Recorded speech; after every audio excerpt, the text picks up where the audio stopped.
Clip بہت viral ہوا ہے کہ ایک صاحب ہیں جو کہہ رہے ہیں کہ نبی صلی اللہ علیہ وسلم نے ارشاد فرمایا وطر کو مغرب کے مشابہ نہ کرو، اور پھر آگے جا کے بڑی دعوے کے ساتھ کہہ رہے ہیں کہ نبی نے اس بات کو بہت کلیئر کر دیا ہے کہ 2 رکعت کے بعد وطر میں آپ قعدہ نہ کریں۔ یہ کلپ بڑا وائرل ہوا۔ میں نے کہا یہ صاحب کوئی نہ عالم ہے نہ مفتی ہے، میں کیوں ان کا جواب ریکارڈ کرواؤں، لیکن وہ کلپ اتنا زیادہ وائرل ہو گیا کہ بہت سے لوگ نے مجھ سے رابطہ کیا بھائی اس کا کیا جواب ہے۔ اچھا وہ بھائی صاحب نے اسٹائل بھی بڑا زبردست مارا ہے ایسے کر کے نا، جیسے بہت ٹینشن سے یہ جاگے ہوں اور آج ان کو لاکھوں کروڑوں لوگوں کی نمازیں ضائع ہونے کا جو فکر تھی لوگوں کی نمازیں ضائع ہونے کی، اس فکر نے ان کی راتوں کی نیندیں اڑا دی ہیں، اور بیچارے بڑی ٹینشن میں آ کے کہہ رہے ہیں کہ او ہو ایسے نا اسٹائل مارا یوں کر کے۔ آپ دیکھیں اب یہ ذرا آپ خود سنیں ان کو، پھر میں اس پہ تبصرہ کرتا ہوں۔ ساری زندگی وطر کی نماز غلط ادا کرتے آ رہے تھے ہم۔ امیجن دیٹ رسول اللہ صلی اللہ علیہ وآلہ وسلم نے فرمایا کہ اپنی وطر کی نماز کو مغرب کی نماز کی طرح ادا مت کرو۔ یہ بھائی صاحب نے 2 دعوے کیے ہیں اس میں۔ ایک دعویٰ تو یہ کیا کہ نبی صلی اللہ علیہ وسلم نے ہمیں حکم دیا کہ 2 رکعت کے بعد قعدہ مت کرو وطر میں۔ وطر کی نماز میں ہلکا سا چینج آتا ہے۔ وطر کی نماز میں آپ کو 2nd رکعت میں تشہد ادا نہیں کرنا ہوتا ہے۔ نبی علیہ السلام نے فرمایا کہ جب تم وطر کی نماز ادا کرو تو 2nd رکعت میں تشہد ادا مت کرو۔ میرا ان سے سوال یہ کہ کہاں حکم دیا، کوئی ایک حدیث آپ پیش کریں۔ نبی صلی اللہ علیہ وسلم پہ آپ نے اتنا بڑا بہتان باندھ دیا اور اتنے دعوے کے ساتھ اور ایسے ناٹک کے ساتھ اور ایسے اسٹائل کے ساتھ آپ نے کہاں ارشاد فرمایا کہ 2 رکعت کے بعد قعدہ مت کرو؟ وہ حدیث آپ ذرا پیش کریں۔ جو آپ نے حدیث پیش کی ہے کہ نبی صلی اللہ علیہ وسلم نے وطر کو مغرب کے مشابہ پڑھنے سے منع کیا۔ رسول اللہ صلی اللہ علیہ وآلہ وسلم نے فرمایا کہ اپنی وطر کی نماز کو مغرب کی نماز کی طرح ادا مت کرو۔ میں آپ کے سامنے پورے الفاظ اس حدیث کے پڑھ کے سنا دیتا ہوں، اسی سے آپ کو پتہ چل جائے گا کہ نبی نے جو وطر کو مغرب کے مشابہ پڑھنے سے منع کیا ہے اس منع کرنے کا مطلب کیا ہے۔ پوری حدیث دارقطنی کی یوں ہے۔ حضرت ابو ہریرہ رضی اللہ تعالیٰ عنہ فرماتے ہیں رسول اللہ صلی اللہ علیہ وسلم نے ارشاد فرمایا لا توتروا بثلاث، 3 رکعت وطر مت پڑھو، اوتروا بخمس او بسبع، 5 رکعت وطر پڑھو یا 7 رکعت وطر پڑھو، ولا تشبہوا بصلاۃ المغرب، مغرب کی نماز کے مشابہ مت بناؤ اس کو وطر کو۔ کیا مطلب حدیث کا؟ پہلے تو میں یہ بتا دوں کہ 7 رکعت وطر یا 5 رکعت وطر کا مطلب کیا ہے، یہ بھی میں اپنی طرف سے نہیں بتاتا۔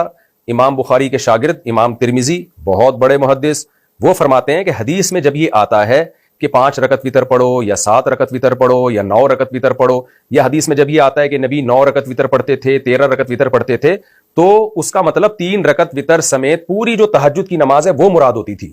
وطر اصل میں عربی میں کہتے ہیں آڈ کو، جو 2 پہ ڈیوائیڈ نہ ہو سکے، ایون آڈ، ایون کہتے ہیں جو 2 پہ ڈیوائیڈ ہو، آڈ جو 2 پہ ڈیوائیڈ نہ ہو۔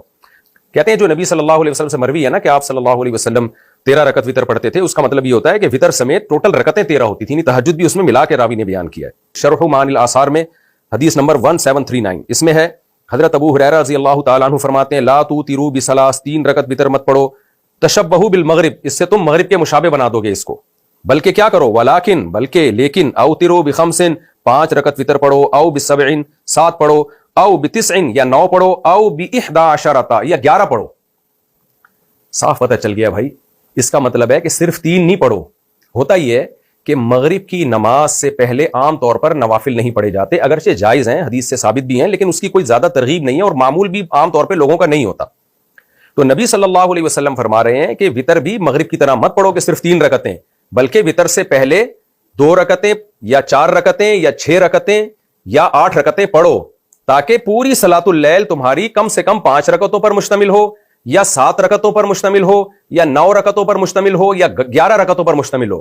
یعنی تہجد کا اہتمام کیا کرو، خالی وطر نہیں پڑھ لیا کرو رات کو اٹھ کے، اس سے پہلے نوافل بھی پڑھا کرو۔ تو یہ استحبابی حکم ہے، وجوبی حکم نہیں ہے، کیونکہ تہجد پڑھنا واجب نہیں ہے۔ تو یہ ترغیب دی جا رہی ہے کہ وطر سے پہلے بھی نماز ہونی چاہیے۔ اس حدیث کا ایک اور مفہوم بیان کیا گیا ہے، وہ مفہوم یہ بیان کیا گیا ہے کہ نبی صلی اللہ علیہ وسلم نے جو یہ فرمایا کہ وطر کو مغرب کے مشابہ نہ کرو، اس کا مطلب کیا ہے کہ مغرب کی تیسری رکعت میں قراءت نہیں ہوتی، یعنی وجوبی طور پر، اختیاری ہے کہ آپ کر لیں نہ کریں، لازمی نہیں ہے، جبکہ وطر میں آپ کو تیسری رکعت میں قراءت لازمی کرنی ہے۔ کہ نبی صلی اللہ علیہ وسلم نے یہ جو فرمایا کہ وطر کو مغرب کے مشابہ نہ کرو، تو اس کا مطلب کیا ہے کہ بالکل 100% مغرب کے جیسا نہیں بنانا، آپ نے تھوڑا سا فرق رکھنا ہے۔ وہ تھوڑا سا فرق کیا ہے کہ یا تو یہ فرق ہے کہ اس سے پہلے آپ نے نوافل بھی پڑھنے ہیں تہجد کے، یا یہ مطلب ہے کہ وطر کی تیسری رکعت میں آپ نے قراءت کرنی ہے، جبکہ مغرب میں عام طور پہ لوگ قراءت نہیں کرتے۔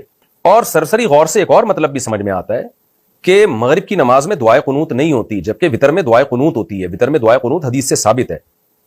تو اتنے سارے مطلب نکل سکتے ہیں اور حدیث سے وہ مطلب ثابت ہیں، وہ ڈیفرنس یعنی مغرب اور وطر میں اتنے سارے ڈیفرنس حدیث سے ثابت ہیں، تو آپ ایک ہی ڈیفرنس کو کیوں فوکس کر رہے ہو کہ جی قعدہ نہیں کرنا آپ نے؟ یہ آپ کی اپنی تفسیر ہے۔ یہ تو بھائی صاحب نے جو دلائل دی ہیں یہ میں نے آپ کے سامنے پیش کر دیا، جس میں انہوں نے کتنی زبردست ایکٹنگ کی ہے کہ جیسے برے صغیر میں اب تک ہم گھاس کھاتے رہے ہیں. بھائی اگر کوئی مسئلہ اختلافی ہو تو آپ ایک تو عامی آدمی اس کو بیان ہی نہ کرے، عالم بیان کرے اور اعتدال سے بیان کر دے کہ ہمارے سامنے یہ دلیل ہے جس کی بیس پہ ہم یہ کہتے ہیں، اور دیگر فقہا کے سامنے وہ دلیل ہے جس کی بیس پہ یہ لوگ وہ رائے رکھتے ہیں.